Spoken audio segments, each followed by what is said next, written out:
Hello and welcome to another episode of Video Games to the Max. I'm your host Sean Gomer, and here with me, as always, Mr. Mark Morrison, Howdy. and also here after I think 2 weeks he hasn't been with us, Daniel Anderson. Hello.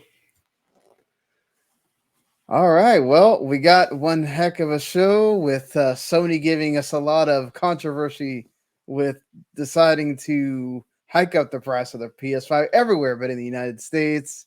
We have Microsoft and Nintendo deciding that they're not going to do that and what that's going to cause. We also have a lot of movement between both console makers going into mobile and PC and pretty much making their intent rather known on that.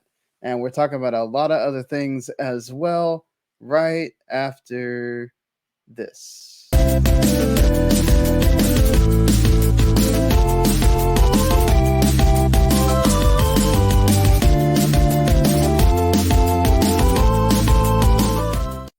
You are listening to Video Games to the Max. All right, well, just to get this out of the way, as always, a little bit of housekeeping here. If this is your first time watching or listening later on the podcast, or if you've watched or listened plenty, we always appreciate that. Thank you.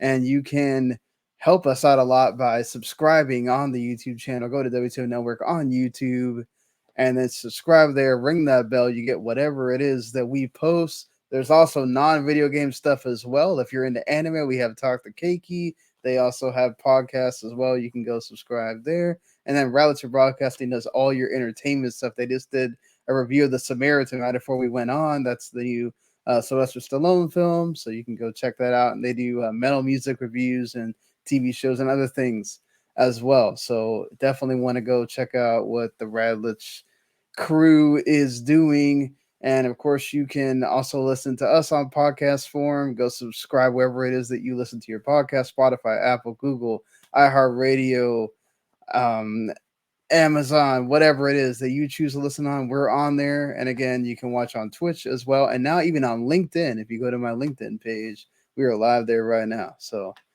weird that StreamYard just keeps adding things. I'm waiting for them to add TikTok, and then we'll eventually just be live on TikTok at the same time. So anyway, guys, let's I guess start with, it's sort of old news by now. We're getting to it, but it's still, I think, probably the biggest news that's happened in the last week. Probably because I don't know how much you watched Gamescom after the opening night live stuff that ended over the weekend, but it sent Twitter and all social media a flutter, especially if you live outside of the United States. Uh, Sony just decided, due to global inflation and other things, they have decided to raise the price of the PlayStation 5 to what amounts mostly in many regions to like the increase of $50 for both of their units. Or 50 of whatever currency that you are in that region, whether it's Japan, whether it's UK, whether it's Europe, whether it's Africa, other parts of Asia, Australia, New Zealand. It basically covers everything. Look, none of us, the three of us here, are all United States based, so we can't give you that perspective, but we can give you perspective of obviously knowing people, whether it's inside gaming or out of gaming, that live in other regions. I know of somebody that I write with another site that was fuming at this, that lives in Australia. We've had him on the show before, Carl Smart, so from Outer Haven. I'll go to you first, Mark. I mean, do you feel like this is a big deal? This is Sony's justified in this, or Sony's being greedy? What is your thought on this decision? It's probably just a needed deal. Like, most of the allocation is going to USA anyway, so they're not going to screw up that too much. But yeah, parts are more expensive, and even though they're slowly whittling down the innards of the PS5, it's still an expensive console to make. Right, they did just start releasing a kind of smaller, not a slim version, but a less heavier version of the PS5 that they kind of started rolling out very recently. People haven't cracked it open yet, but I imagine like the heatsink is smaller, or it's like a slightly different die for the APU or whatever. But yeah. Daniel, do you have any thoughts on this? I think it's big in the fact that I can't remember the last time a company has actually increased the price of an existing console without something being changed on it. The Oculus Quest 2. Well, that's true, but they did also get rid of the lower price point or the lower memory and then up it. But I mean, and they also included a game with it as well. So. Yeah, it's not something that you see a lot, and I mean everybody knows that Sony was losing money on every PS5 sold. It's just surprising to see it actually happening, and I do wonder if I'm sure there's some reason behind the fact that they're doing this that they're not releasing necessarily, but I just kind of wonder how much money are they actually losing, and like are they in some of these other areas of the world not seeing the game sales to justify taking as big of a hit as they might be in the US, where they're making more money on the game sales versus not. I mean, like you mentioned, Daniel, most console makers sell their consoles at a loss and they just recoup that in software sales. So it is extremely weird to see a console maker just to say, oh, we're upping the price of our console. Like, by this time, 2 years into the PlayStation 4 cycle, they lowered the price. So really weird that you decided to not it'd be different if you said, okay, across the board, even in the United States, we are upping the price. But it seems like it's like you mentioned, there is a supply demand here, but it's also their biggest competition is here in the United States. And Sony is much more United States based now than they used to be in the past. They've not forgotten Japan by any means, but they are much more of a American focused company now than they used to be. So there's direct competition here that they don't want to lose to. They're already kind of dealing with the fact that there's a console out there that is much cheaper than the standard edition PS5. And now you're going to, if you raise the price here even more, when it comes to holiday time, what does that look like for a lot of people? You know, especially in this inflation era, which I'm sure will affect the holidays of what people buy and all that kind of stuff. We'll have to see it when we get there, but I'm sure it will start affecting people's pocketbooks of how many presents and what they decide to buy when we get to those holiday months. I mean, is there any thought that is it based? Do you think that there's something that they're not saying about, well, how bad does it look if Nintendo and Microsoft both say, oh, we're not lowering our price, and here we are jacking up the price of $50 here in the US? Wouldn't that automatically make people go buy and get more interested in the cheaper Switch and cheaper Xbox, especially when you got a Series S out there? I mean, I think it will. I think people will. Well, let me rephrase. I think parents will start looking at it more, thinking, well, especially with cross-platform play at where it is, unless you're planning on playing one of the first-party exclusive games, there's really no real true reason for a normal person to want a PS5 over an Xbox Series X performance-wise for most games. I'm not going to say there aren't any, but for the most part, you're not going to notice a difference. And come holiday, when parents are spending money, that $50 is going to be a big price point to look at and wonder, should I just go with the competitor? Mark, do you, as the one person here that only owns the PS5, you do have a Switch, but you don't have the Xbox equivalent. Right.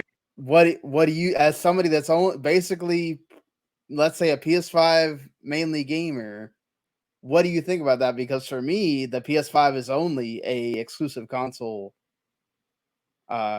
system. Like I don't when there's multi-platform things, or obviously with Game Pass, FIFA I have on the Xbox. Like my PS5 is only when there's a PS5 only thing or a PS4 only thing.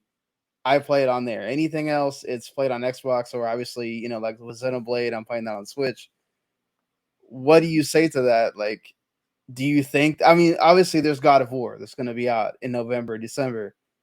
But wouldn't you say that that's kind of true? Like, there's not a lot of games out for, I guess, either system right now that's really making it like, oh man, I need to buy this during that holiday season. I mean, maybe, but Xbox has Forza, and that's currently about it. And like, a old Halo game. And say what you want, but at least Sony has more, better exclusives like Final Fantasy or God of War or Last of Us again. Right. I mean, I think it's $50 it is an issue, I guess, but I think like the momentum is still with the PS5, like the whole stock issue. I mean, maybe this will get PS5s on store shelves in other countries if people can't have to like wait to buy them, but that's about it.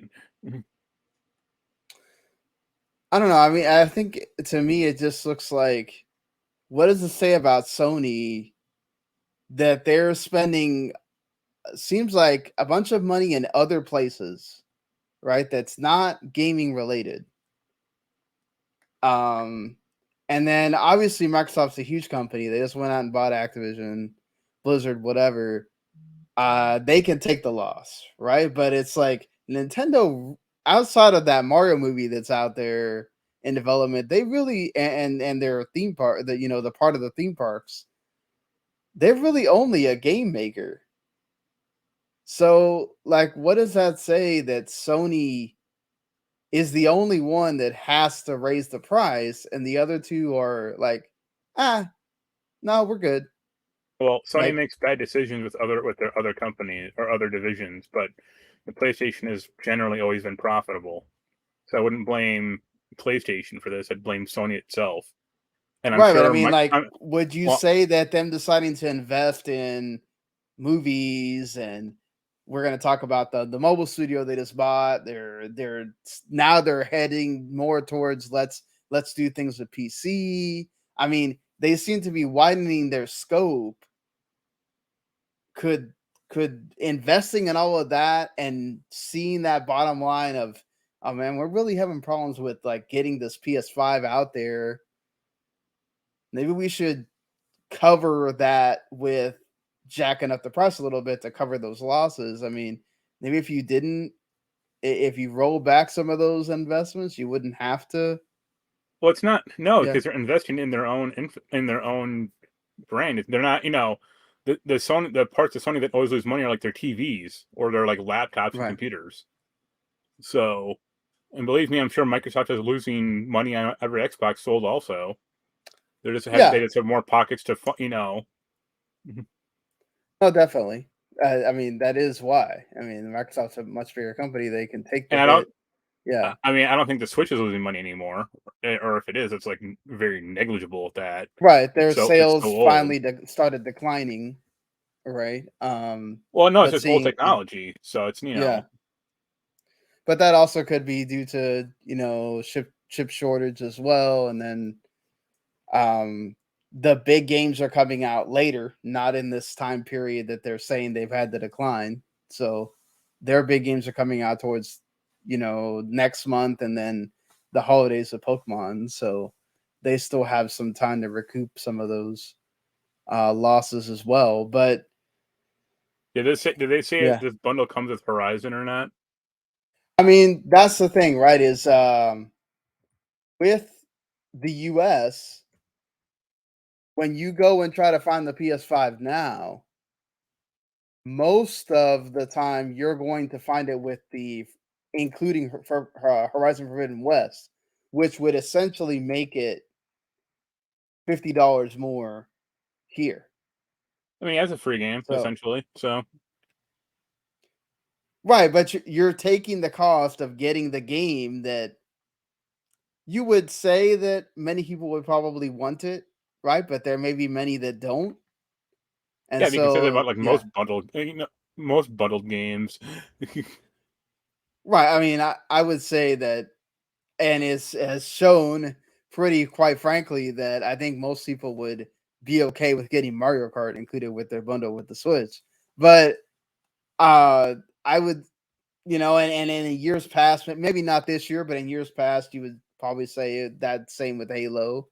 Maybe I would say different if God and War was included instead of Horizon, but like essentially you are paying that extra $50, but you're getting a game instead of the whole console costs $50, and then that's on top of a game or on top of needing to get an extra controller and all that stuff. I mean, Yeah, but in your Australia argument, the game would be like $80, so you're actually still getting a good but deal. that's the thing, though, right? That's the thing, though. In these other countries, the games themselves cost more money.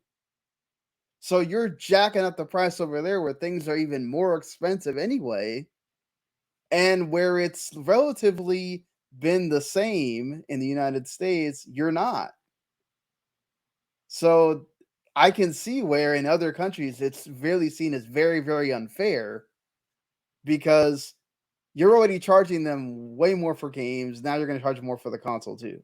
It's like, I don't know.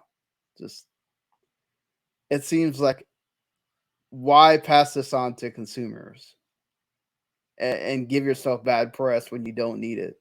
But do you think this is because they are seen as the leader, like they can do this? Are they being a little bit arrogant here, or this is really about money, saving the money? Second one. I think it's a combination of both. I would guess they think that they can get away with it because they are the leader. But at the bottom line, it is because of saving money. It's just a little of one and two playing in together. Yeah, I would also err on the side of it being both. They are effectively trying to save money. There's no doubt. They're trying to get more of that cost back that they're losing. And also, let's be honest, if they were in the shoes of Microsoft and they had been down that whole last gen, would they really want to take the hit? I don't know, maybe not. Because they don't want anything that would give the chance to allow the other competitors to get ahead of you. But right now they may see it and just say, okay, well, there's no way we can really do anything else. We can't really make a difference as far as how many PS5s we can get out there. We haven't released the PSVR 2 yet. Like, this is kind of where we're going to be. So why not let's do this and try to gain something in the short. But I don't know. I don't know if this helps them in the long run when you're already kind of getting negative press here and there from other things. So we'll see. We'll see. But you could argue that some of the decisions Sony has made this, I guess, with this current gen hasn't always been with the consumer in mind, to be honest. So that being said, let's look at something else that Sony has done this week. They have purchased Savage Games, which is a mobile game studio. Now, to be fair, I wouldn't say either three of us are like big mobile gamers. Probably hardly at all. I'll play something with xCloud on my phone, or do remote play with my phone, but I'm not. Other than this like music rhythm game that I'll play sometimes, there's really not games that I go and seek out on my phone. Ever Crisis is probably going to be the first one of those in a long time whenever that does come out, and I wouldn't be surprised if they put that on Switch pretty quickly. But who knows, considering how long they have still not put the Pixel remasters on Switch, you just never know with Square Enix, quite frankly. But that's another story for another day. What do you guys make of this? Because between Sony pretty much saying in their PlayStation blog posts that they are very much looking to put their franchises on mobile. And then also Phil Spencer kind of coming out and saying, well, the reason why we did this Activision-Blizzard-King thing is because we want to put more on PC and we want to do more with mobile where we haven't really done other than putting xCloud out there and all that stuff. Should console gamers be frightened or preoccupied with console makers deciding that they want to make a push into mobile, which quite frankly, if you look at the way things have been going for mobile, it's actually been trending down with inflation and everything else. People aren't spending as much on mobile as they used to. Should we be concerned with this of like, oh, we're gonna go more towards making games on mobile and PC and perhaps leaving the not having such a big focus on consoles? No. Yeah, I think it's more trying to get their established franchises a bigger audience than focusing on just one thing. I don't think we're going to see a mobile only Halo game like we did with Diablo Immortal, where it Right. advances the storyline in a meaningful way. We might see a side game, we might see a side story, but we're not going to see any main entries in the franchises like that. I think it's just to try to get brand awareness out there, get people thinking about playing Halo even when they're not at home, get people thinking about Gears of War when they're not at home, whatever. With Sony, they're going to be doing the same thing with, I'd assume, God of War, Last of Us, maybe like what we had with Fallout a few years ago, the Fallout Shelter.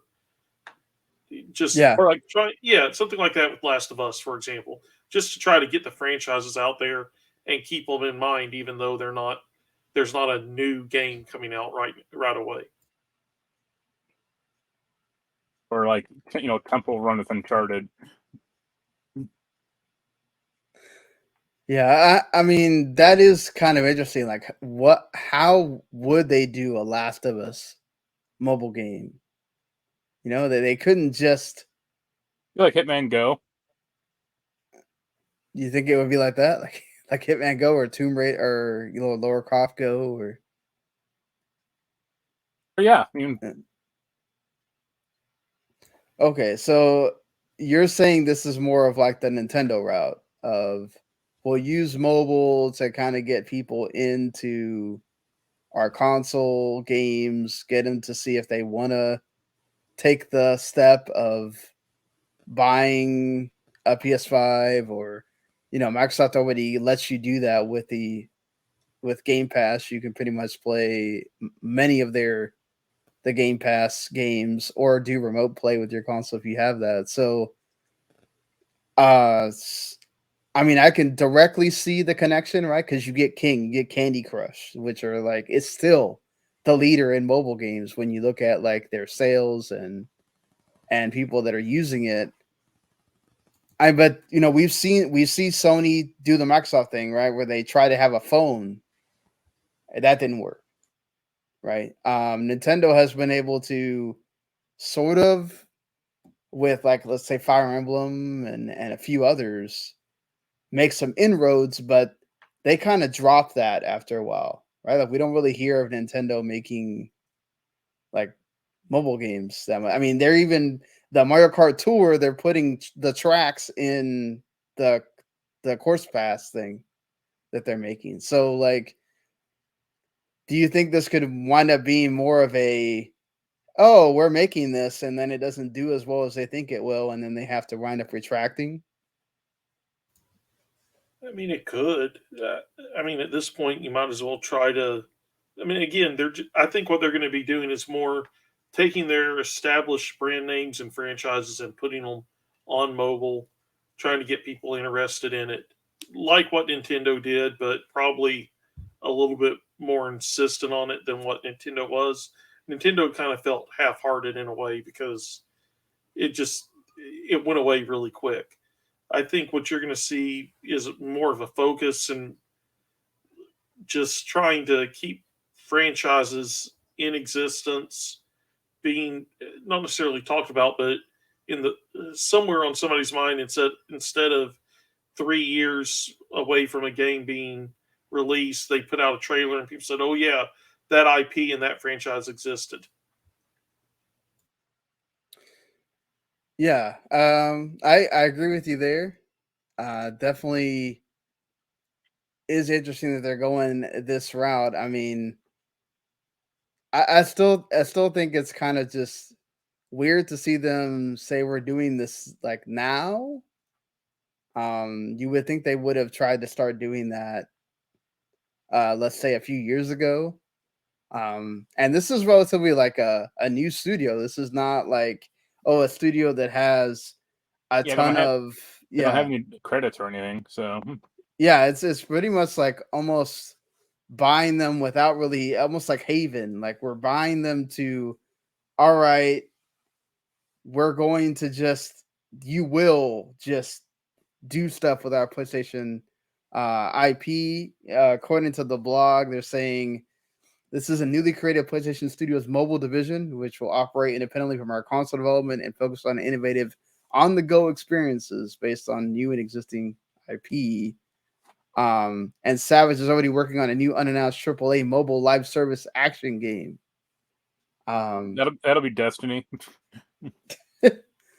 What? Well, why wouldn't Destiny just put Destiny on some sort of mobile Because version? if Like, they don't like know mobiles that well, or right. they're busy with actual important shit, then they can hand it out to someone else and go, here you go. Yeah, I mean, and Jim Ryan also said that he expects half of its annual releases to be on PC and mobile by 2025.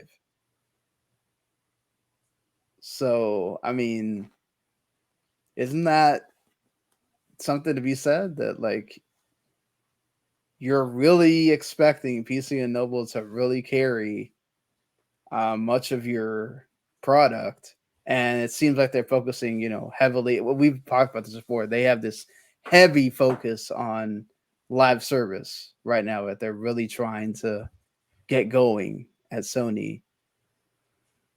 Uh, I mean, I'm not going to poo-poo it because we've seen how live service can take off. I mean, we've also seen how it can be terrible as well. Do you think we're gonna see? I mean, like, it feels like every time we make this assumption, right? Like of saying, okay, this is where gaming is headed, and then winds up that not everybody is ready to accept that. Like, even in this would be what, 3 years from now? Is this what gaming's gonna be? Like, we're just everything No, is a service, and No.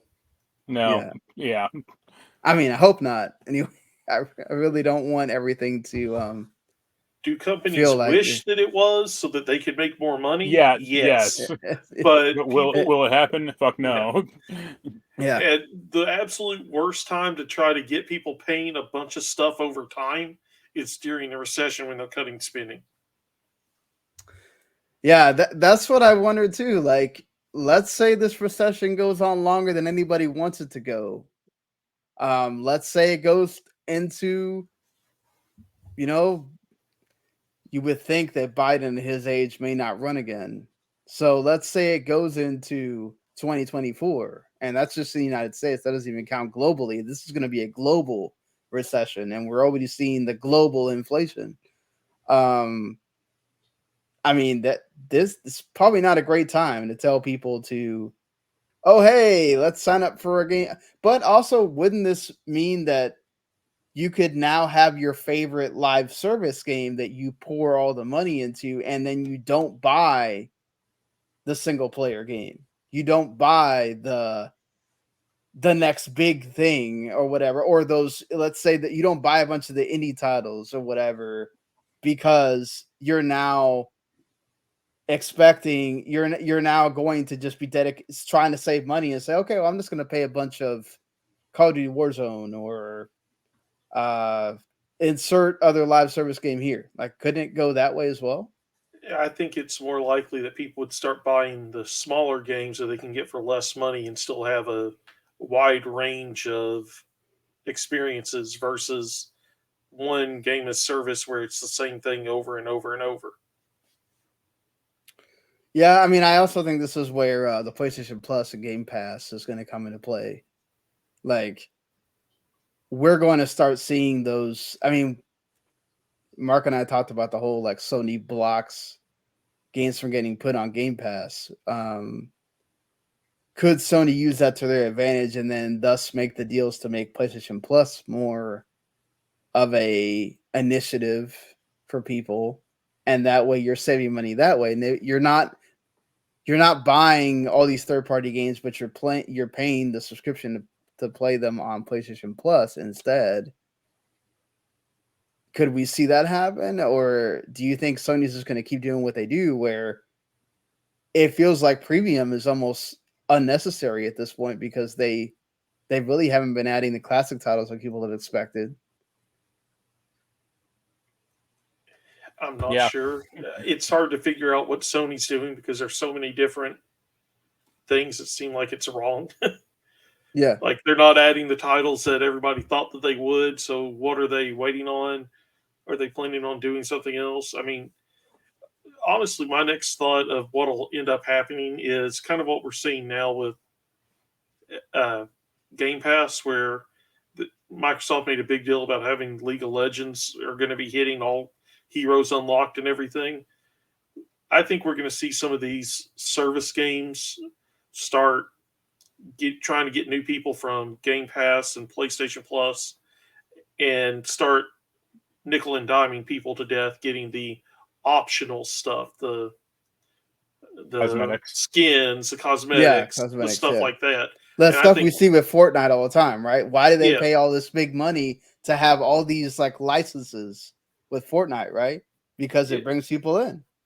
And I think that's what we're going to start seeing more with Game Pass and PlayStation Plus.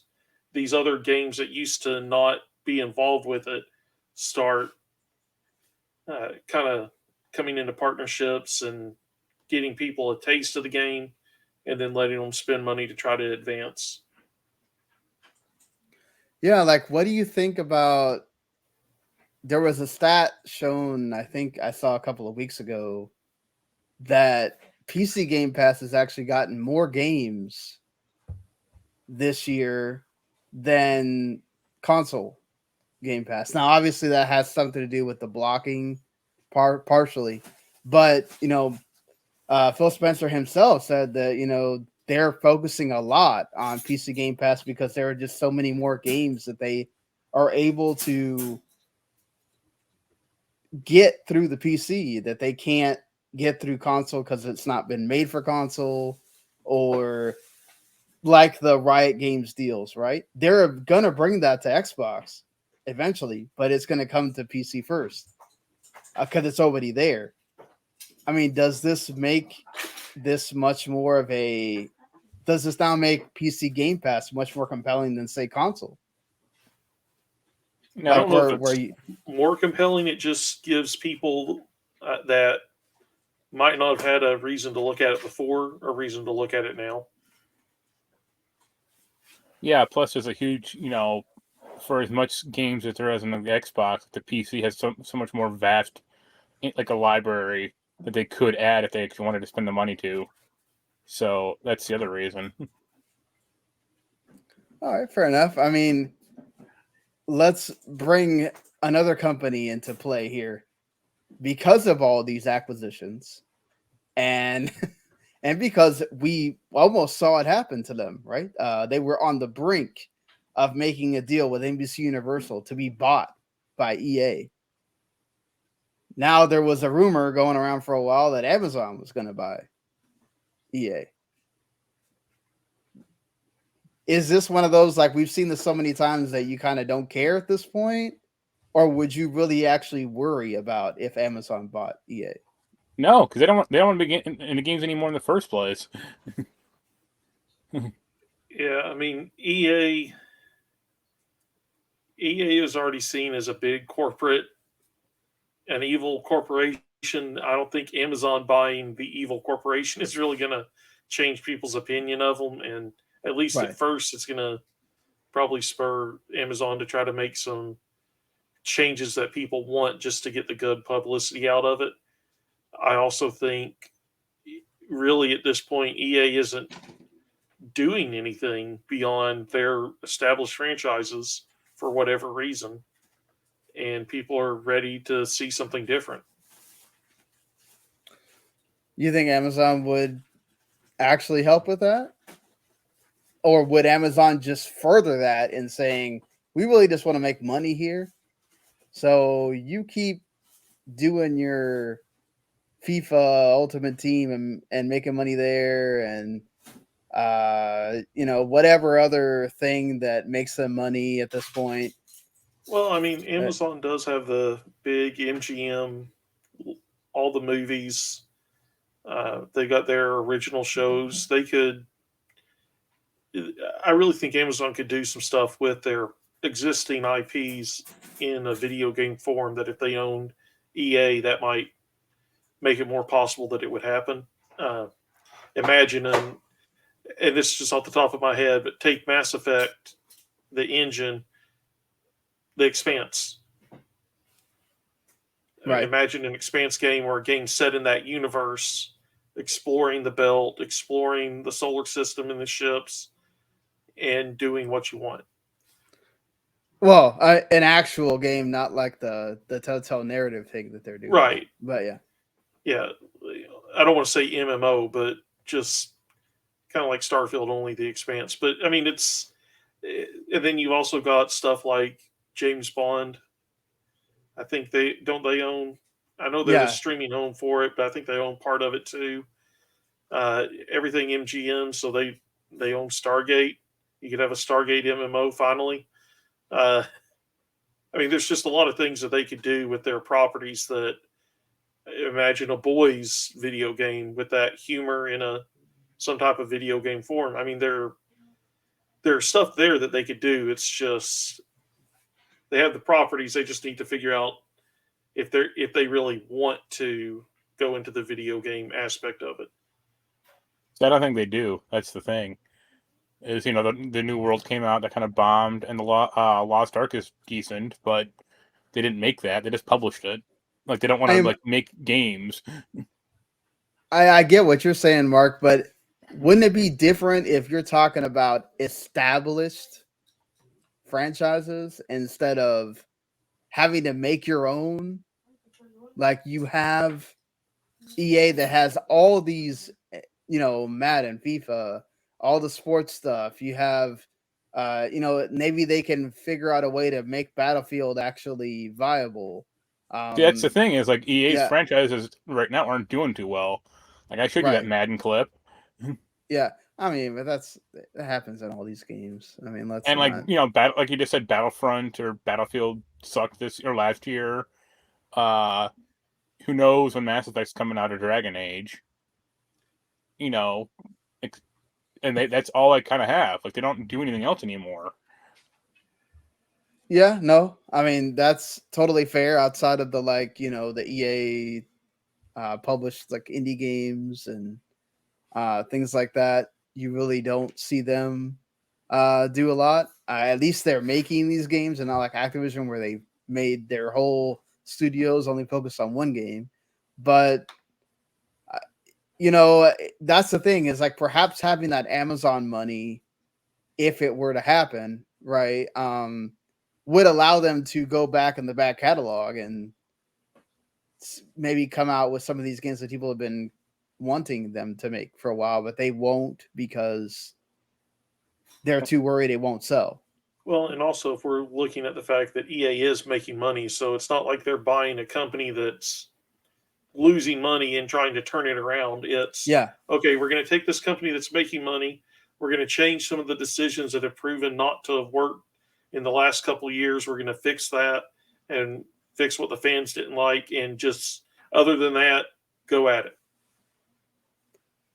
Yeah, I love that had someone chime in kind of late to the combo of Sony being evil. I don't know if they're evil per se, but obviously, people Yeah, aren't 'cause going to we all like the know decision. Microsoft isn't the force is good, right? I mean, they have obviously helped themselves with the decisions that they've made, and then they come out with that supposing. We kind of knew it was going to be like this because how are you going to? You could IP lock everything, but the fact that they have basically embraced that they know that this family plan is going to be a friends and family plan, so they went ahead and just named it that. It's not official, but it was leaked apparently, so we'll see how and far that also, goes. But if you're yeah. talking about evil companies, if Microsoft or Sony did half the things Nintendo did about copywriting claims and everything Yeah, else, I mean, people would be up in arms. So, that's the thing is Nintendo gets away with it yeah, because they do so many good things with their games, but it's like the thing about going after people for taking them down because they put soundtracks of games that they won't release the soundtracks for. So like, how else are people supposed to listen to this music? well, and I Like, mean, it's they'll try to remove a game just for having a clip of the soundtrack in it, even if you're discussing the soundtrack. yeah, I mean, they're very heavy-handed, worse than yeah. worse than Sony or Microsoft. And if either one of those two tried it, you'd have people up in arms about it. But because it's Nintendo, they seem to get a pass from a lot of people. Yeah, I mean they're the Disney of Yeah. video games, no And I'm doubt. not Like saying that I yeah, hate Nintendo by any means. I'm just saying right. you can't say Sony is evil, Microsoft is evil, Nintendo is evil. All of them have their bad aspects and crazy stuff that they do, and you just have to take the good with the bad and not just blame the other people. Right. Do y'all feel like we've had 2 passes at this already? Do you feel like it's now a not if but when we finally just see EA has been purchased by somebody? Depends if I they're mean, looking to sell. eventually, maybe, but yeah, it depends if they do want to sell or not. I mean, they have talked about it's not really a sell. They want to merge with somebody because they want to keep Andrew Wilson where he See, is. that's But not going to happen. yeah, If someone just wants to buy him, yes, but this guy keeping his job, no, they're gonna be like, no, we want to own you, or we want to own the company. Screw yeah, I up. mean, they could very well let him keep his job, right? But he wouldn't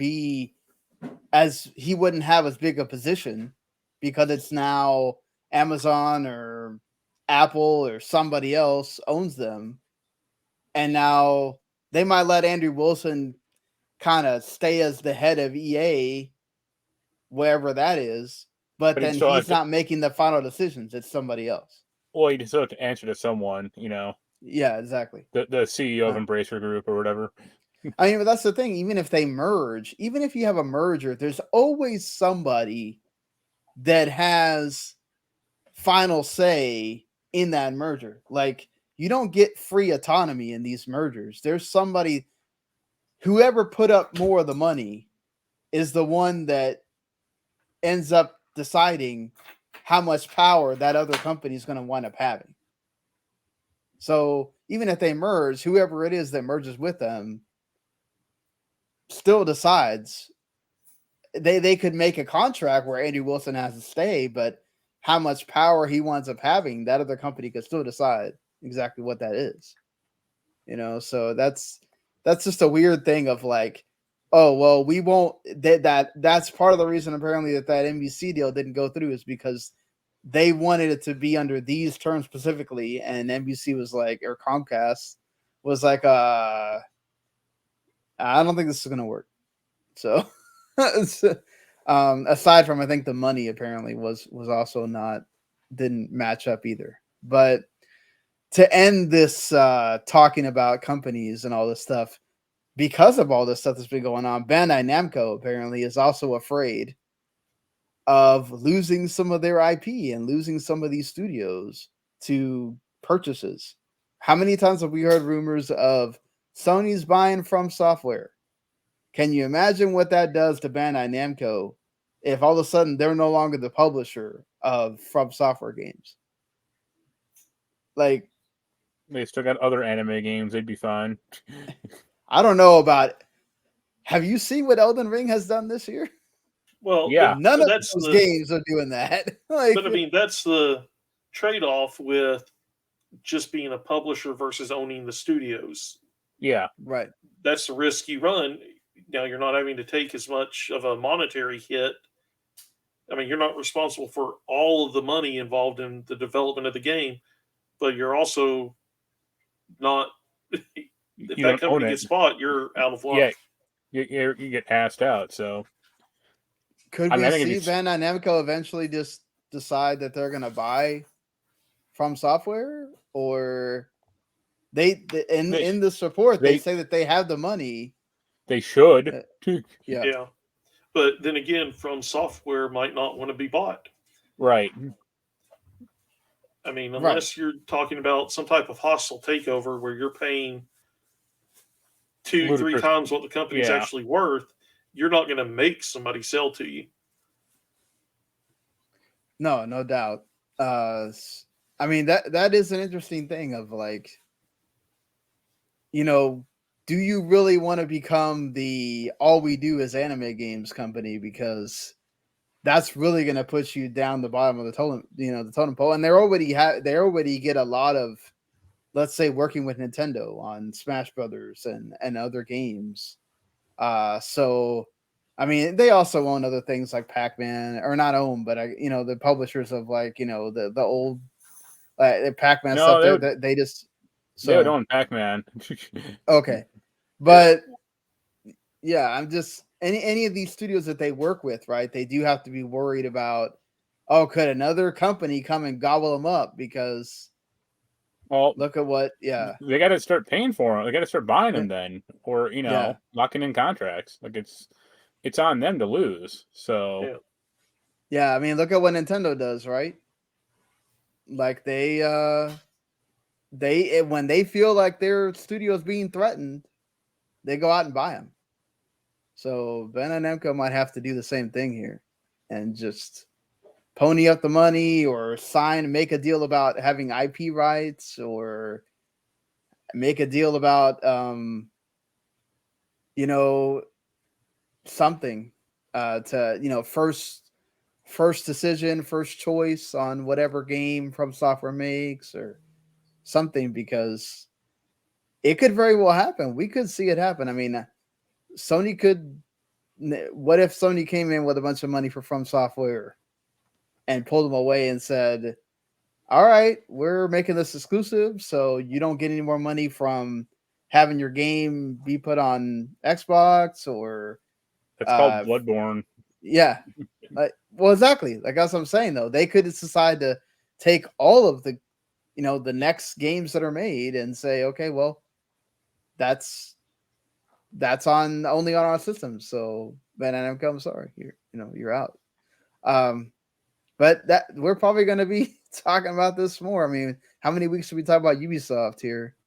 But again, nothing ever changed. So yeah.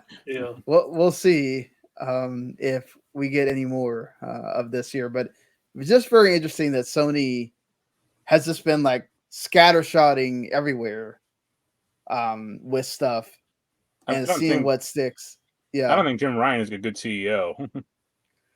Yeah, that's what I was gonna ask. Like, Jim Ryan seems to be like just it's obviously forward thinking, right? Like let's Microsoft's doing okay with putting stuff on PC. Let's put our stuff on PC. Let's go on mobile. Let's do what Nintendo's doing a little bit and put some of our RP on in movies and TV shows. I mean, he's making a lot of decisions.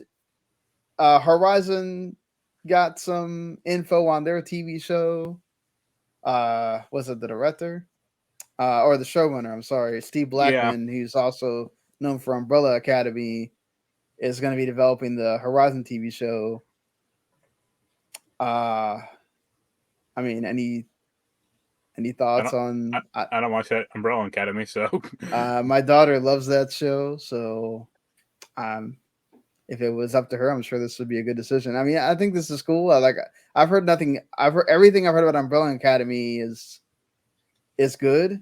So I think it only bodes well for Horizon as far as having such a well-run show. Now he's your showrunner, so let's see I what mean, happens. it's promising, but it's going to take more than just a showrunner to make the show a success. Right. It's about casting, obviously, and writing and everything else. Yeah. So we'll see what happens there. But okay, that's enough of talking about companies here, I think, for a while. But we had some good discussions there. Let's actually talk about, well, we don't really know too much about it, but let's talk about a game here.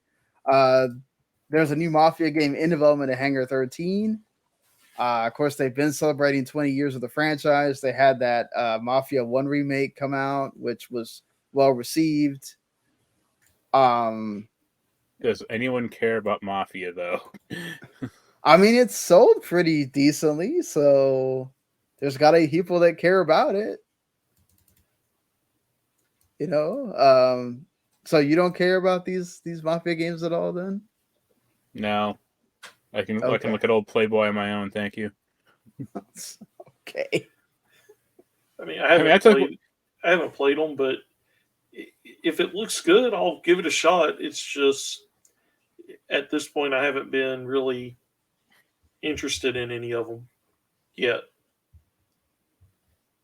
Fourth one is a charm, right? Right. Hey, you never know. I mean, there's a reason why they got to a third one. Yeah. Right. I mean, enough of these. Yeah, but they don't They don't pump them out regularly, or it's not like a.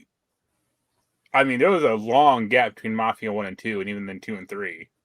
So I'm sure the Mafia 1, report or port was like, hey, this is something quick you can put out real fast, so people will buy it, hopefully.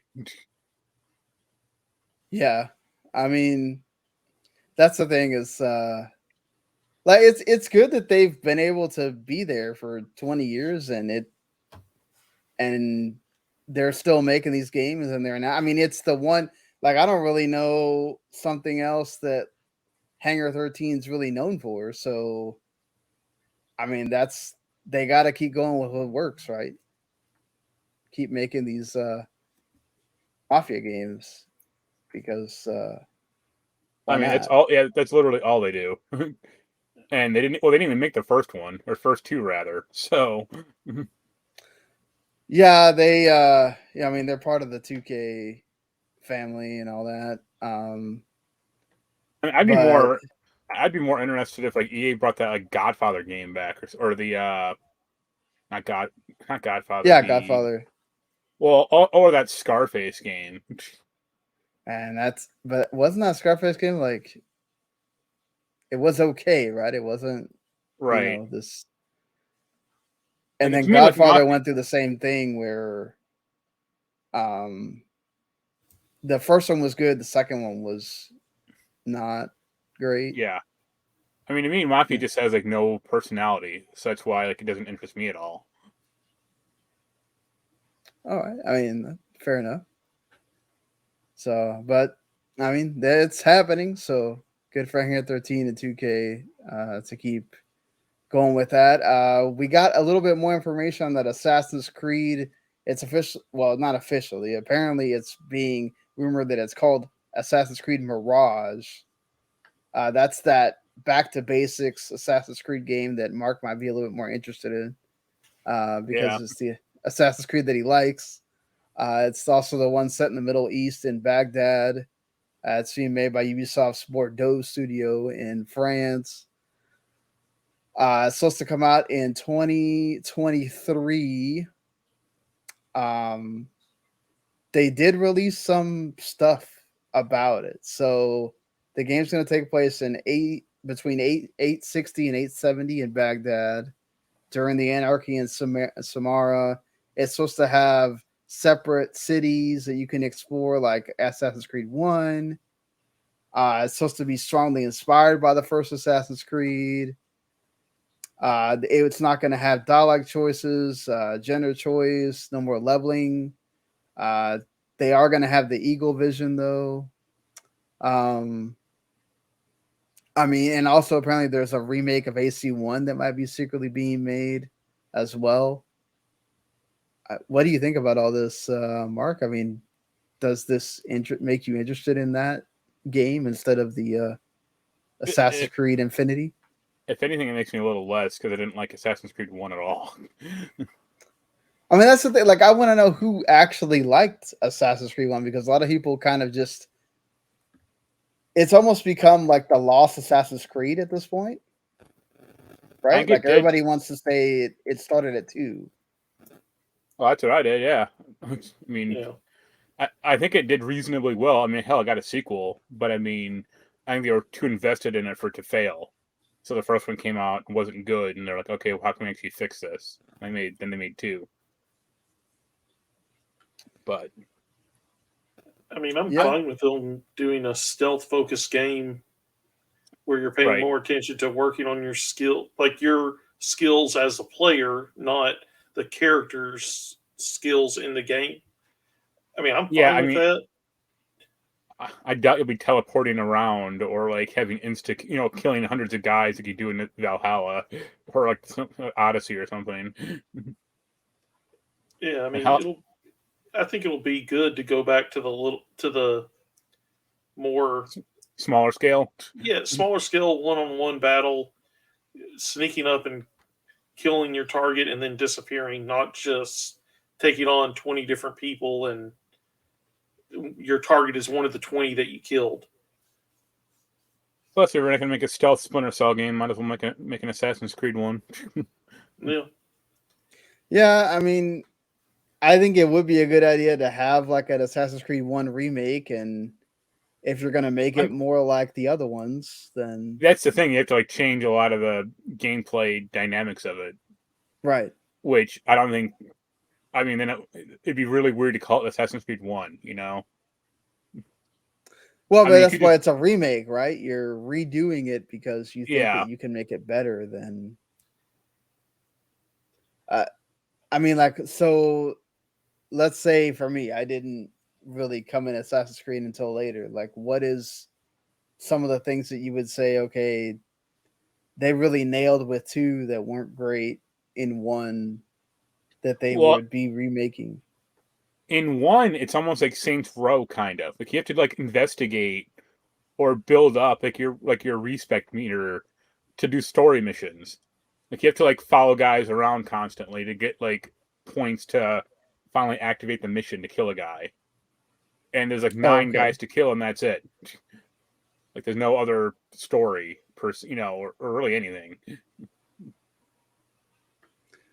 All right, so you'd say that they expanded that. Yeah, I mean, if you just put Assassin's Creed 1 story or like, the general idea and like, Brotherhood's gameplay engine or something, it'd be fine. But the few AC1 purists out there would probably have a crap fit or something. Yeah. I mean, I would hope that I just don't know that you really need to be like, people should understand by now, like with enough of these remakes that have come out at this point of where they're taking their vision of what they want to do with it and they're essentially are making it their own, people kind of need to be a little bit more looser with that remake. Like, listen, don't go into remakes expecting shot for shot, all that. Like, the era, there's going to be more like Resident Evils and Final Fantasies, I think, nowadays, instead of what we're getting with Last of Us, where people are going to make changes that they thought didn't work back then. Yeah. And I'm not saying you have to be fine with it, but like, I think also you kind of need to understand that that's why they're doing it. It's not, they're trying to make money, obviously, off that Assassin's Creed 1. But like, I don't think we need to be going like, oh my God, this is so unpure to Assassin's Creed 1. Like, really? I don't know if that's the... And plus, you can still play Assassin's Creed 1, so it's not like it's not available for you to play. Even on the modern consoles. So there's that. But let's see what happens with this. If that Assassin's Creed Mirage game does end up coming out, and we'll go from there about how it's well received. So, yeah. If it comes out, it should be like $30 or like 40. You think they will price it at that? If it's a smaller scale game, they should. I mean, I don't think they'll try to they'll try not to do that, but I'm sure they see value in like the whole big epic games that they have now. So yeah, I mean, it could also be one that they have come out on the services, right? As Ubisoft have been doing deals with Game Pass and PS Plus. Maybe this is one of those that comes out on one of the services or both to try to get people to play it and see if they like it. Yeah, I could see them doing that. Speaking of bringing things back, Mark, I mean, you're the fighting game guy here. There's been a kind of more than Daniel and I, at least. A lot of talk coming out of Evo about reviving Capcom versus SNK. People have been clamoring for it, obviously. They showed it off on some Evo posters and everything. Obviously, there's a new, King of Fighters. It recently came out, this year. There's obviously Street Fighter 6 in development as well. What do you think about if they brought this back? I mean, I never played that.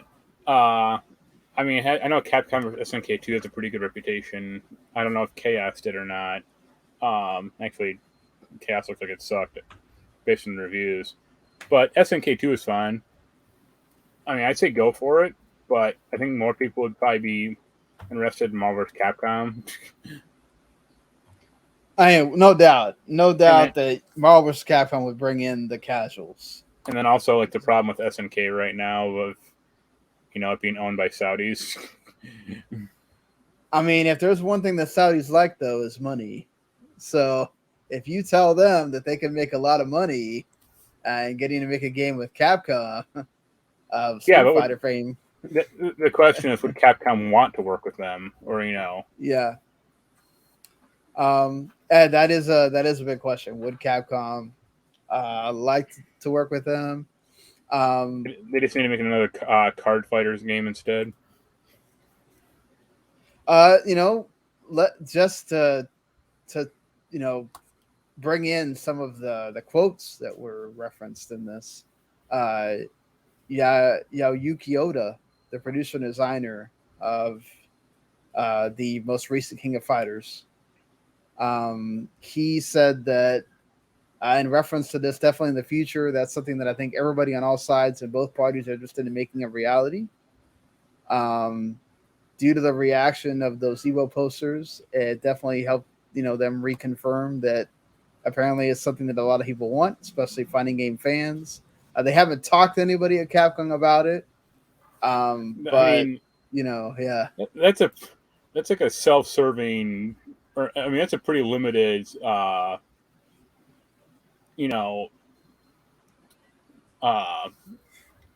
group that you're pulling from. Like, if you just had some random gamer fans or gamers, hey, do you want to see SNK versus Capcom? Like, most of them would just shrug.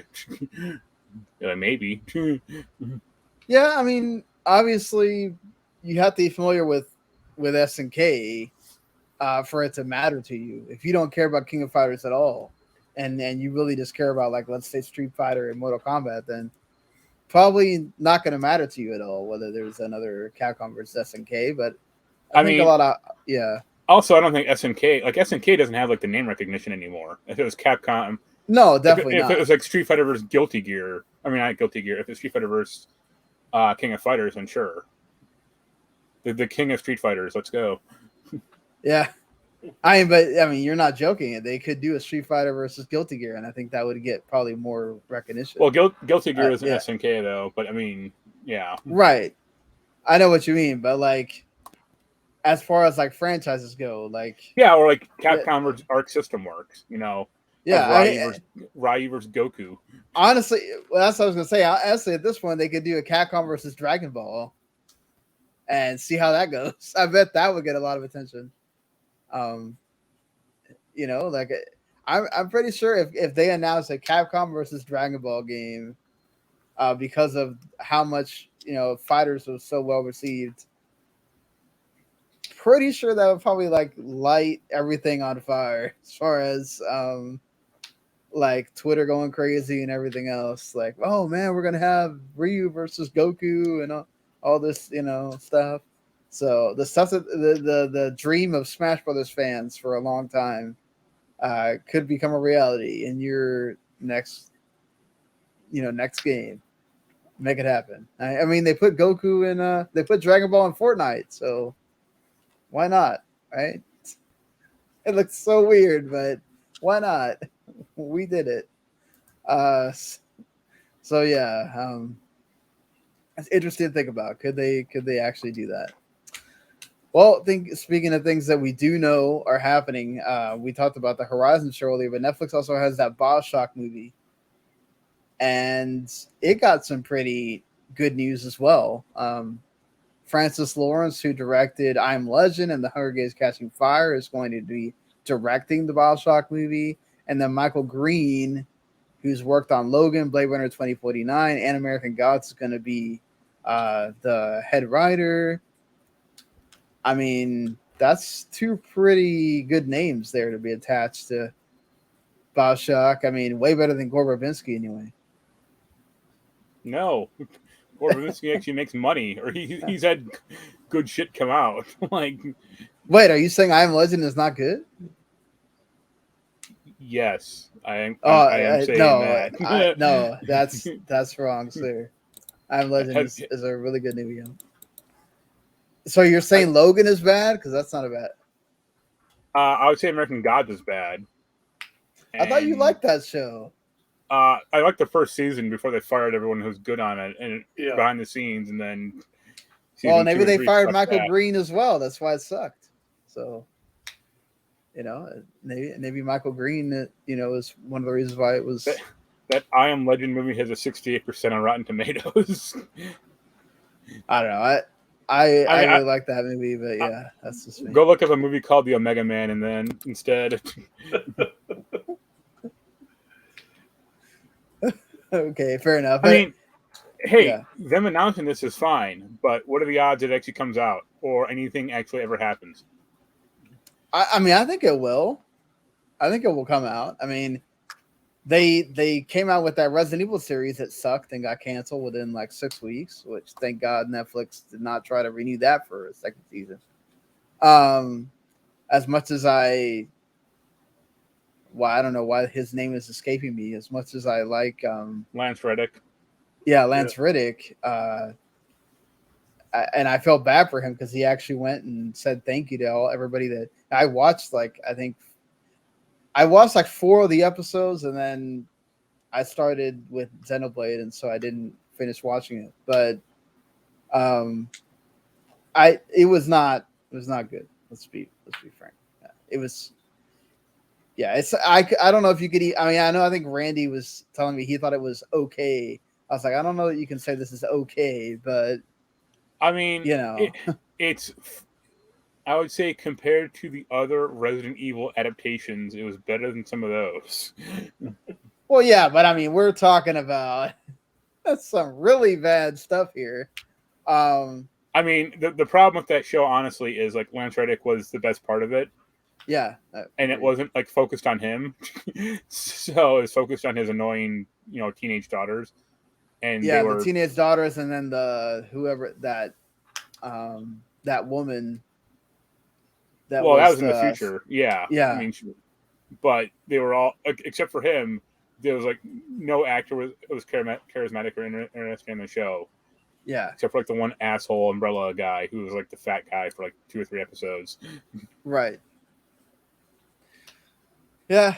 I mean, it's funny that like all these shows like cast like the most like no name actors in it, or they have like one name and that's it. And they expect people to I mean, they gotta save some money because they gotta put all these actors in the Netflix movies instead. So, I mean, we just got like Jamie Foxx and Dave Franco. Well, yeah, and what Chris Evans and that one that just get the oh my god, the Gray Man, right? And then they bought the Knives Out like next two films, so they Well, gotta pay that all at those least had people. yeah, but like think But, about like the Lord of the Rings TV show, the Amazon one. It has like no one you know. well, yeah, but Or like they're the Wheel of Time has like one actress kind of that people know, and that's it. And it's like, don't you realize like having at to least be a fair to few? the Amazon one, they're trying to kind of like create their own thing and not like bring Hey, I don't. in I'm not saying bring back Hugo Weaving. That'd be rad, but I'm not saying that. But like yeah. having some like at least one or two recognizable actors would probably help. Yeah, I mean, like, I mean, look at that Twisted Metal show. Like it has like three or four somewhat named actors. I Like I mean, know that's what who. I will say. At least in Uncharted, we know who the two main actors are. Yeah. Like, so same thing like you said with the Twisted Metal show. Or like So Last of Us. yeah, Last of Us. You say Nick Exactly. Offerman, that's all you need. Oh, I'm pretty sure Just people would probably say Pedro just Pascal. cast Nick Offerman and So, everything. We'll be all set. yeah. uh, yeah, I mean, that's the thing, right? Is each company has their way of doing it. I think it's also like how much you're willing to bet the farm on it, right? Like Sony really cares about their properties, their IPs, so they're gonna try to make this as what they possibly can. Netflix has like way too much crap that they put out, so they're gonna try to cut nickel and dime in other places. I mean, That's why I saw the thing that like everything's riding on the Lord of the Rings show as far as Amazon streaming goes. Like if it's going to be profitable or not, and it's like that's wow, okay, that's not what I would have put my money, but yeah. I mean, but if you look at it, like let's say that House of Dragon, like aside from Matt Smith, like I really don't know anybody that's in that show. Right. And if I didn't watch Doctor Who, I wouldn't know who Matt Smith is either. So like obviously that's Game of Thrones and they could literally put almost anyone no, there. there's a few actors in that show I actually do know. But I mean, yeah, the mainstream people, yeah, you wouldn't know. Right. So that's what I'm saying. Like I just know a bunch of weird actors. So like Amazon doing that with Lord of the Rings and not bringing back anybody from the movies, I don't know that that's necessarily bad. It's more about like, can you make this good regardless, where people will watch it, and not destroy the IP and make people hope that there's never a TV show about it again. Well, they better not destroy the IP or Embrace is going to be pissed. Yeah, Embrace is going to be really mad about. I think they don't get like everything from that show. I think there's like only a percentage based or whatever. Yeah, it's not, but that wouldn't surprise me. Yeah, but still, yeah, Embrace was probably not going to be too happy if Rings of Power doesn't do well, because I can pretty much assure you that Gollum game probably is not going to do rather well either. But who knows? All right, so let's get to the games we're playing here before we get into talking about entertainment stuff really quick. I am at the end of Xenoblade 3 finally. I'm in chapter 7, which is the last chapter. So I probably don't have that much more to go. I just have, a few of the hero quests, and then I'll get to the main stuff. And I'm hoping I will be done this week. So did Claire ever show up? Claire? Clara from Doctor Who. Jenna Coleman. Yeah. She has not shown up yet outside of a flashback. Okay. They chose to focus on the Xenoblade 2 person first. So because the Xenoblade 1 person that Jenna Coleman is involved with is further deep into the story. So I will see her in this chapter.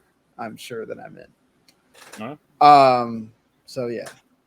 But no, the story, I got past that part of that everybody was talking about. It was very well hyped and lived up to it. And further on, it has lived up to the hype the story goes. So I'm very much still enjoying it and can't wait to get to the end and see what happens. I barely started because I just want to finish Xenoblade and get through that and then be able to focus all my attention on Soul Hackers 2. I basically started the beginning of it, got like an hour or so in, so I know like the synopsis of the plot, and then did like the tutorial section, and that's pretty much all I've done. So hopefully by the time we do the show next week, I'll be able to give you actually like thoughts on Soul Hackers 2. But before I knew I had actually was going to review the game, because I wasn't expecting our good friend at 411 to just randomly message me and be like, hey, we got a code for Soul Hackers 2 on Xbox. And I was like, oh, so you're asking if I want to review the game? So he's like, yeah. I was like, you sure you can't get a PS5 version? Because I'm sure Mark would be very much. Yeah, I emailed him and said that. He's like, the game already came out. It's kind of hard for me to go and ask them now to switch it. I mean, I knew a guy who was reviewing that game a month ago. He should have asked then. Yeah, I think it just, I don't know that he asked. I think it just showed up in his inbox. I don't know. He did send me the like review request form, but like no one ever got back to me as far as doing it for WZM, so that didn't happen. When you put in that code, did you get a bunch of DLC or no? Yeah, because I got it after. Because I was talking to Scott at Outer Haven, he had the code for like you said, for like at least 2 or 3 weeks. No DLC showed up until the game actually came out. Right. So yeah. When the game, because I basically downloaded it, installed it, and started playing it the day it came out, all of a sudden this DLC like dropped for me to download, but it wasn't there beforehand. There's apparently a DLC story also that provides some like backstory.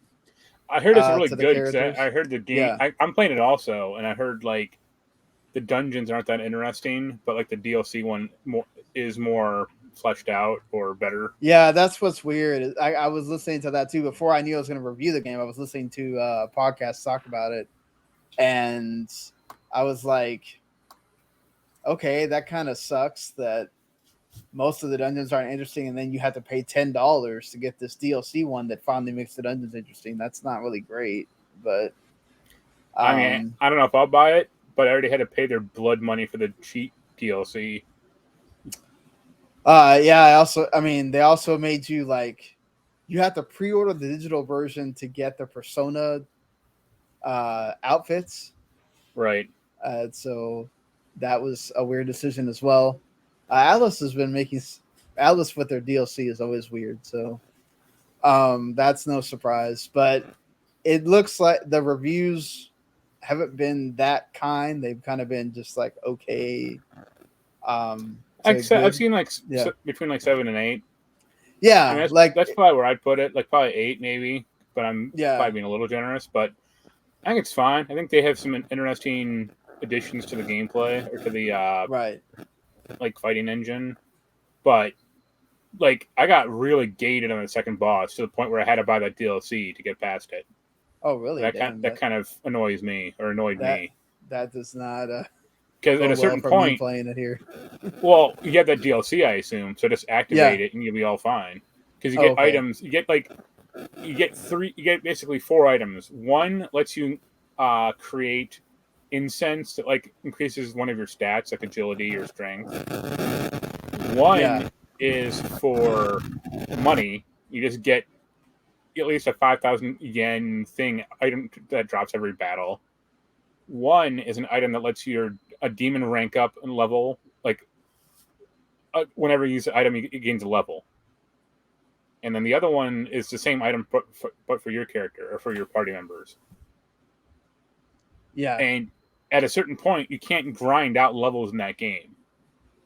It Mm. just won't let you, because it's like, okay, you're at the Max basically level for that area. yeah. So like if you try to do that, you get like 1 experience point per battle, or like 5. Oh Lord.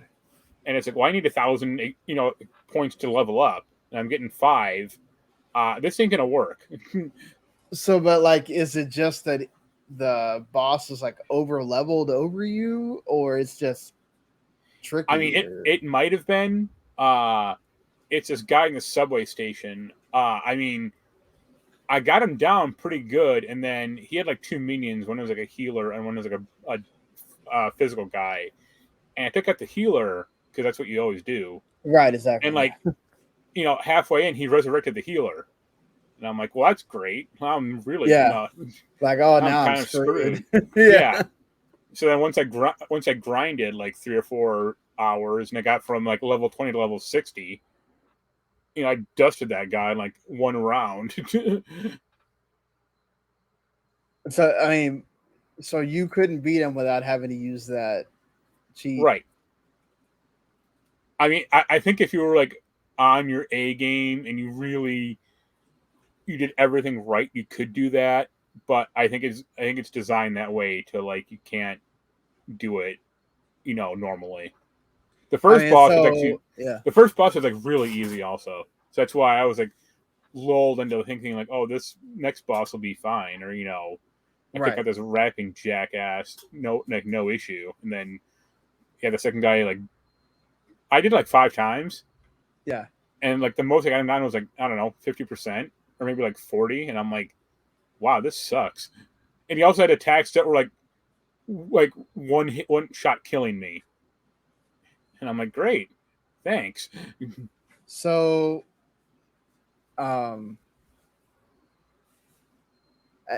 you're actually, you've played some of the game. I'm like, like what do 7 you think hours about in. it? I think it's fine. It is it's not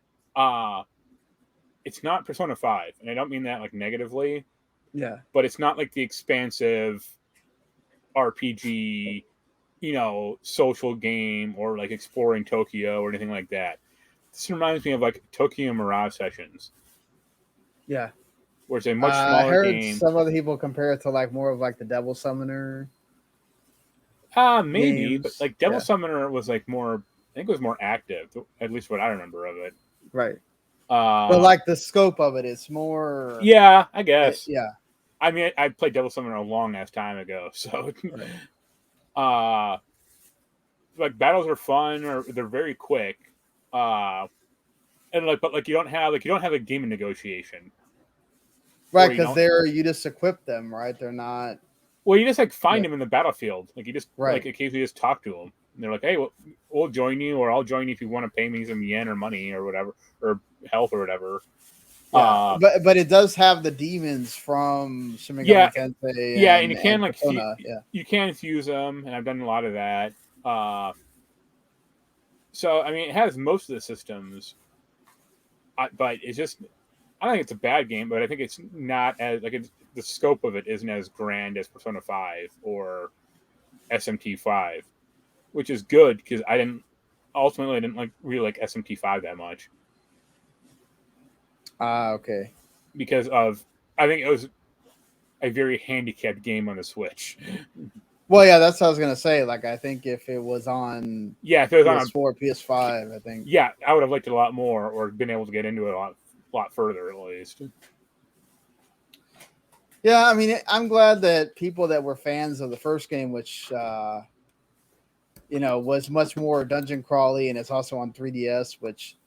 Again, reminder that you now cannot buy an eShop card and use the code on your 3DS or Wii U directly. You now need to, which I don't know if you can actually do this still. I had to go and I actually forgot, and it was the day that I knew I was getting the code, like it was actually the 28th, which was like the day before they were going to shut this down. Was I went and checked and I was like, oh, good, my Nintendo ID is actually connected on my 3DS already. I don't know if you can actually go through and connect it on there because they did an update. I know it disabled where you can't put the eShop cards, and obviously your credit card was disabled long ago. But what do you like? Just be aware that if you do, you need to put the money on your Switch, and then should connect to your 3DS or Wii U if you want to go buy the first game or many of Atlus's games actually that are on 3DS, like Shin Megami Tensei 4, Strange Journey, and even Persona Q, the first one, are $20. So if you want to go and make some last ditch 3DS purchases, go do that. I bought Link Between Worlds on there. I forgot I had $20 extra, and I was like, why not? It's part of that selects thing, and it's only $20. One of the best games on the 3DS, so why not? So I'm interested to see what I think about it. I don't have the legacy with these games that you do. I never played Soul Hackers 1, so I've Yeah, but I mean, you have the like Persona and the Shin Megami Tensei stuff. I don't. Right. I've played some of the Persona games. I haven't played any of the Shin Megami Tensei, so this will be interesting for me to like go in as just an RPG fan. In general. Anything else you've been playing? More Bloodborne with the ends. That's about it. I would say if you do have that DLC, use it. Okay, use the DLC. Because it's just like the DLC that for like Tales of the most Tales of Arise, it dramatically helps speed along the game. All right, Daniel, have you played anything in the time that you have been on last? Yeah, for my birthday, I was given a Xenoblade 3. I've played maybe 45 minutes to an hour of it in between. So you've experienced it all. Yeah, right. Between family and having to work extra because people have been sick, so it's just been crazy for me at home recently. Yeah, so Sunday was 21st. It was so the last Sunday was your birthday. Happy long belated birthday. Thank you. For Daniel here. What the big 40? Yep. Oh, I'm not going to buy that sports car. Yeah. Hopefully you get to enjoy that 100-hour game at some point there, Daniel. Yeah, about 2 years from now, I'll finally finish it. Apparently, if you mainline it and don't do any of the side quests, which in this game, the side quests are actually pretty good, especially like the hero quest stuff. You can mainline it in like 50 hours. But yeah, I don't know that you're going to. You can just breeze right through that, then. Yeah, right. Yeah, I mean, for an RPG, that's not too bad, I guess. Get it done in 1 year instead of 2. 1 hour a week. Exactly. Trust me, if I wasn't like supposed to be reviewing that game, I would not be putting what is essentially like 20 hours a week into that game. So that being said, I think that's it for like the games we played. Just to do this really quick, since we usually always talk about like what's coming out there. Here is we're in September by the time you're listening to this here, so pretty much there's that JoJo's Bizarre Adventure All-Star Battle R that's coming this week. Ooblets is finally coming out on Switch and Xbox and PC. Last of Us Part 1, the remake, remaster, whatever you want to call it, is coming out as well. That will be out by the time we do the show again. the Made in Abyss Binary Star Falling in the Darkness game is out. The Lego Brawls game also comes out this week. I think by the time we do the show next week, that Disney Dreamlight Valley will be out on everything and including Game Pass. So I might check that out before we do the show just to be able to give some thoughts on it because I'm sort of interested in that game. I'm gonna play it with Anaya, see what she thinks. So she likes those kind of games as well. Anything y'all are interested in that's coming out this month that people can be looking forward to, maybe y'all talking about? I mean, that Turtles game. Well, the Cowabunga collection that came out today.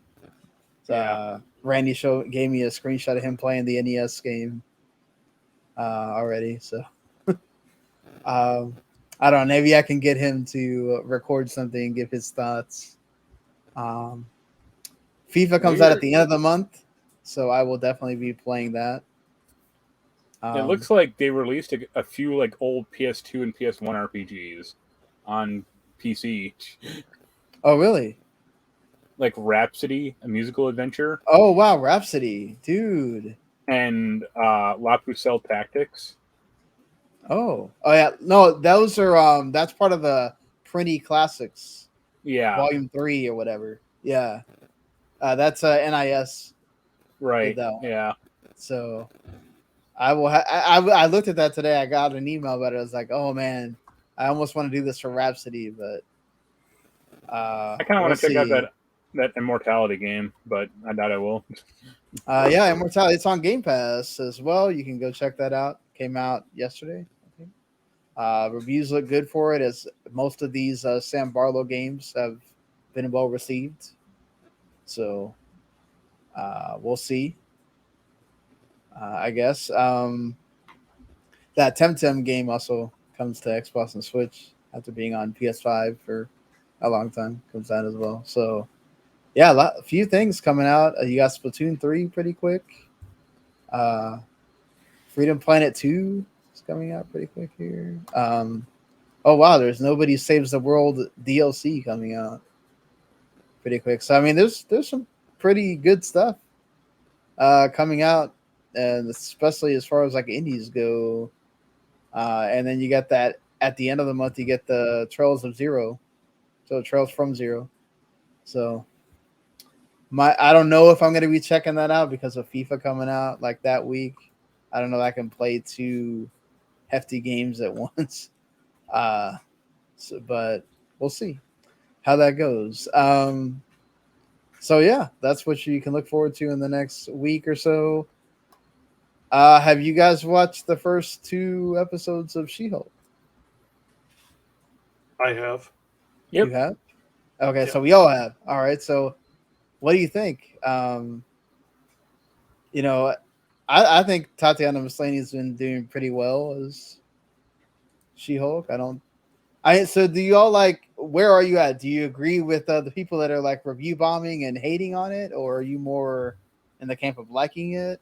And Personally, I feel like I haven't really seen enough to feel one way or the other because they're 30-minute episodes and right, Yeah. it's a comedy. I mean, yeah, but Yeah. I mean, they're obviously building up to something, and I feel like I'm an hour into it with the 2 episodes. I just I want to get a better feel for it before I make a decision one way or the other.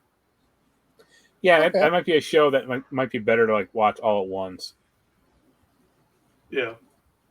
yeah, I would say that I kind of felt that way about the Wanda show. WandaVision. Like it wasn't great to watch, especially those first 3 episodes were kind of slow. Yeah.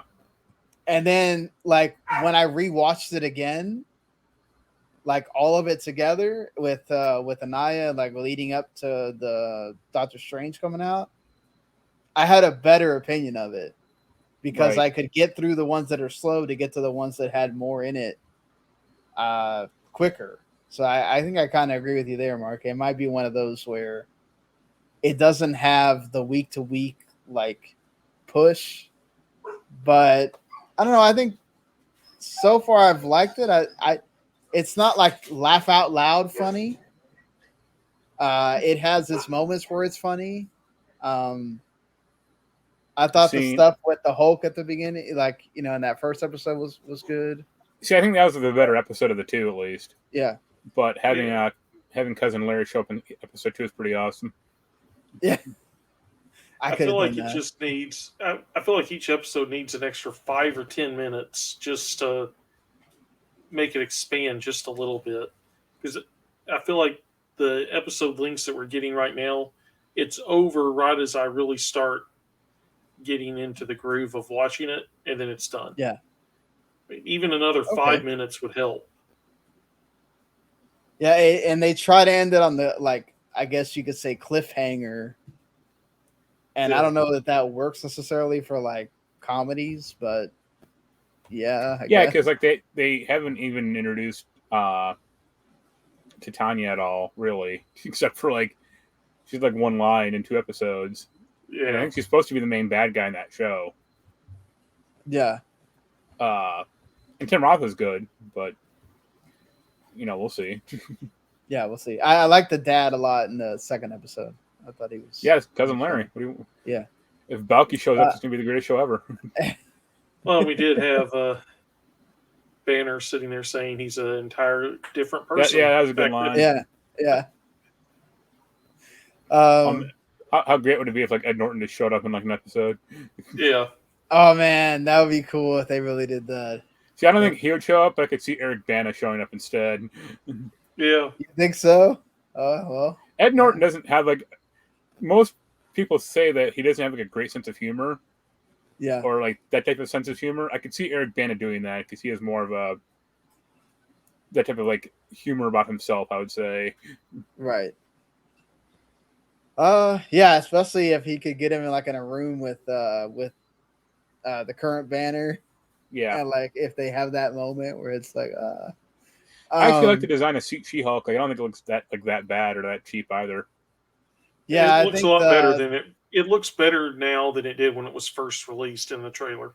Yeah, we got to remember that YouTube and Twitter don't do compression very well, so they're gonna make stuff look worse than it actually is.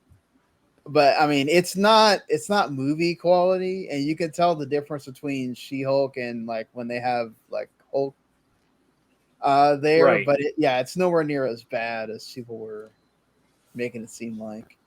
Yeah. So all right, I mean, I guess so. The opinion is we gotta see more before we can really judge. I mean, I like it enough that I'm actually still watching it. Yeah. And I've skipped over the past 2 Marvel shows. So Yeah, I think for me, like I've been watching it on my lunch break, and there's a few people in my office that also like it, so we wind up kind of like watching it together. So I think that's sort of helping me too. But I've been enjoying it as well. We'll see as this next episode comes this week and further on. Anything else you guys want to mention? I've really enjoyed the first 2 episodes of House of Dragon. I think they have certainly redeemed Game of Thrones. Matt Smith is great as the evil brother. So props to him for continuing his legacy of being awesome at what he does. So I don't know, have either one of you guys watched it or? I haven't. Okay. No, I'm watching an old mid-90s cop show instead. Okay. All right. Anything else y'all want to talk about? Yeah, I'm excited for college and pro football in the next week or two. This week's college and next week's pros.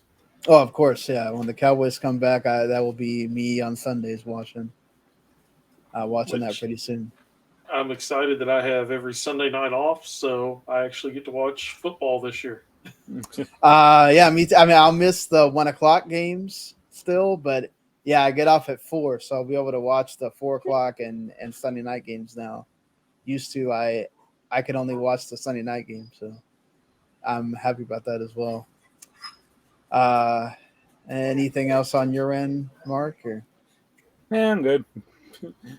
All right, so I think that's going to wrap it up for us on this episode. Thank you for joining us here. Whether you watched on YouTube or Twitch or you're going to listen later on the podcast, we really appreciate you. Thank you. You can go, if you want more from us, you can also go check out Mark on Twitter at Humanity Play, at me at WTM Sean, where he's talking about something, whether it's video game or other thing related. Of course, again, go check out the W10 Network wherever it is, whether you listen or on YouTube, and you get our other great folks that produce content, whether you like anime or I'm sure the Radlich folks will have their own review of She-Hulk when that whole series is done.